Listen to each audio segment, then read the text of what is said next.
You know, the mainstream good boy advice to living a truly fulfilling life is to have this wholesome balance. Don't work too hard on one thing, else you're gonna burn out. Don't be a lone wolf. Always surround yourself with a bunch of people. It's okay to eat fast food as long as you do it in moderation. I was once the kind of person that actually did live by these mainstream rules. But guess what?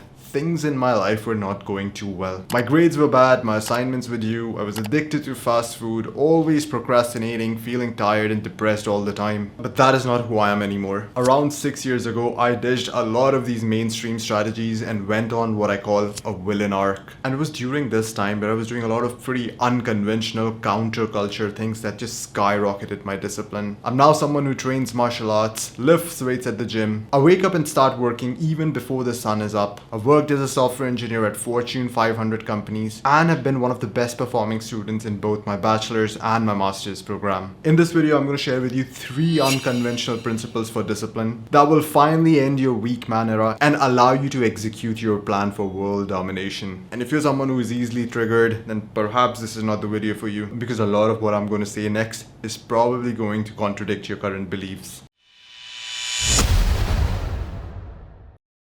There would be a number of times during the course of my life where I was actually having a fairly disciplined week. My diet was pretty good, my sleep schedule was on time, and I was working pretty hard towards my goals. But then I would have this voice in my head saying that you deserve a reward. You've been working so hard, you have been on point for so long, so maybe today you can have that burger. And then I would sort of justify this thought process. I would be like, yeah, moderation is key. You know, sometimes it's okay to have fast food, you kind of need it. Next day I would go out to a fast food place, order a bunch of shit, and the first bite that I would take of that food, that's it. Moderation would go out of the window. Because the truth is, these things are actually designed by food scientists, dudes in lab coats, to make it as addictive as possible. These things were never designed to be consumed in moderation. It was designed to hyper-stimulate your brain and have you coming back to it crawling. So naturally, I would just end up binge eating. And the problem didn't just end there. The next day, I would wake up feeling like shit. I don't know if you have observed this, but if you eat good quality, healthy food for a while, but then suddenly ingest processed garbage food,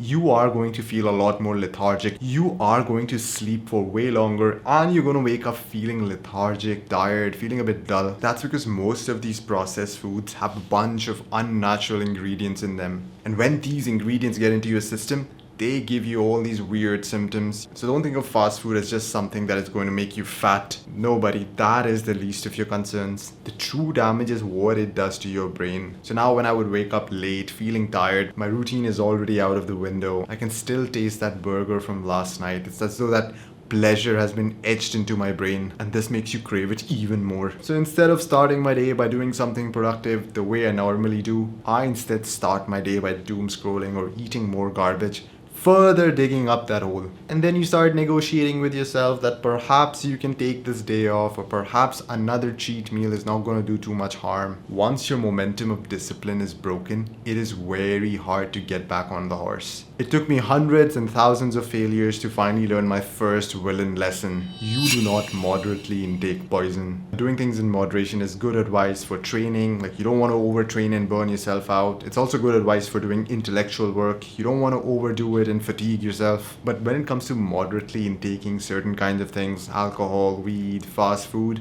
insert whatever potentially addictive thing, then moderation becomes a very slippery slope that most people, including myself, simply cannot handle. I now hold the view that you do not need to poison yourself to have fun, because this is exactly what these things are, micro doses of poison. And I decided that I'm not going to moderate their usage at all. I am permanently going to eliminate them from my life. Instead of doing these things, there are like 1,000 other things that I could do to have fun. I can go for a 5K run, I can go spar, I can deadlift, I can watch a documentary on the world wars. There are endless things on this planet that can give you that excitement, stimulation, and healthy amounts of pleasure. Why must I pick the one that makes me feel awful later on? And if you're someone who is genuinely incapable of having fun without poisoning himself, then guess what? Maybe you are just addicted to it and you've destroyed your dopamine receptors to the point that you can't even feel joy by doing other things. And that is all the more reason why you need to stop consuming those poisons, so you can allow your brain to recalibrate itself. Another thing that commonly gets people is that they start treating these poisons as rewards. For example, the way that they think is that I have been consistently eating healthy food. Now it's time to reward myself with food that is actually going to undo all that progress. Think about how absurd that is. Imagine an entrepreneur who has worked really hard to make $1 million from his business, but now he goes like, right, I've worked really hard on my business. Let me now start making some bad business decisions and lose some of that money. You would be like, what? Why on earth would you want to do that? But this is exactly how most people are rewarding themselves. And it's partly because subconsciously all these self-destructive, poisonous habits are pedestalized by you. You still deeply value that instant pleasure that they give you, and you see it as a necessary component of existence. The way that I now view rewards is entirely different. I now view the progress itself as the reward. I now try to think about the things that I'm achieving just by sticking to that habit alone. For example, if you're some guy who has been eating clean, natural, healthy food for the last 3 months, you've been giving your body this premium fuel. So now your cognitive ability is on point, your physical performance in the gym is on point, your mood feels good, you're building strong impulse control, you're learning about nutrition. You need to view all these skills and attributes that you're developing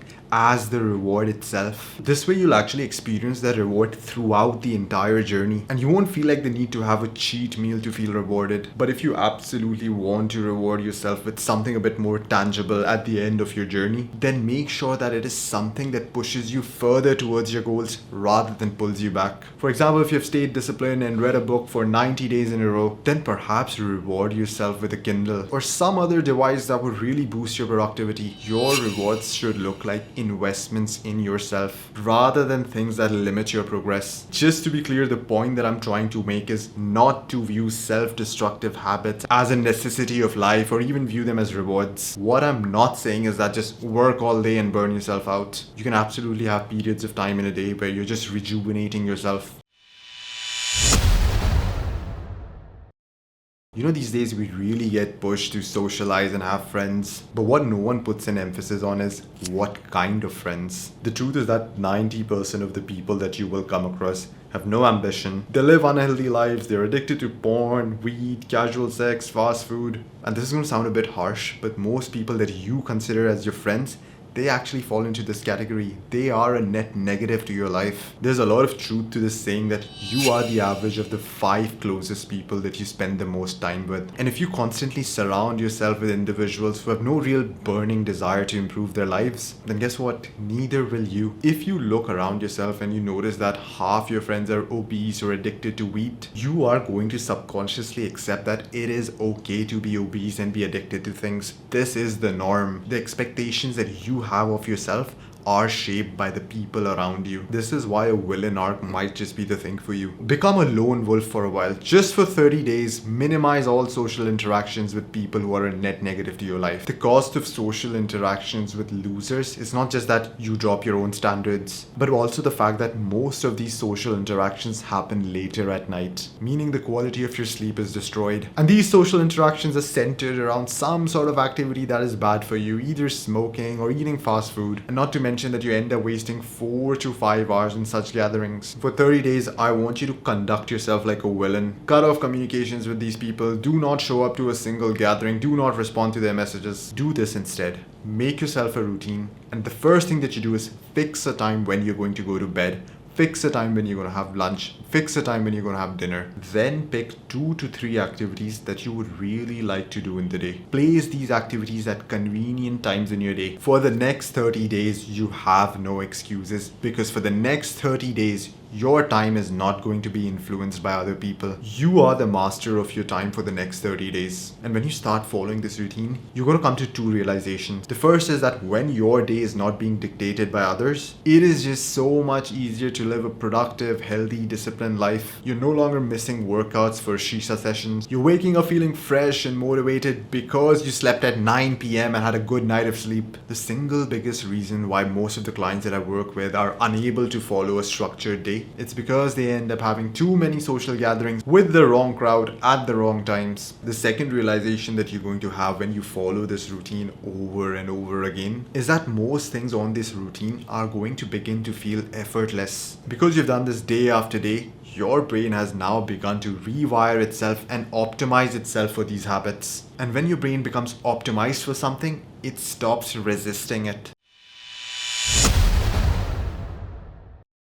The single most destructive thing for a young man who really wants to build himself up is lust. You need to understand something about the modern world that you're living in. It is hypersexualized. Sexual stimulation is all around you. You are going to find provocatively dressed women in freaking shaving blade commercials, in movies, the music industry, billboards, on the streets, and not to forget that pornography is literally 2 clicks away. The problem with such hypersexualization all around you is that your brain was designed to help you reproduce in some way. You have regions in your brain that just light up when something sexual enters your field of view. And this region of your brain is your monkey brain. And it's not really known for making good, rational, long-term decisions. It just does what it wants based on the stimulation that it receives. When you keep being a slave to lust and not really protecting yourself from it, then this monkey brain becomes so dominant that now you just become this short-term pleasure-seeking machine. You lose discipline, you do not have any long-term goals, you have no emotional control. You almost become like a child who just does things based on his immediate emotions. And you know what the truly horrifying part is?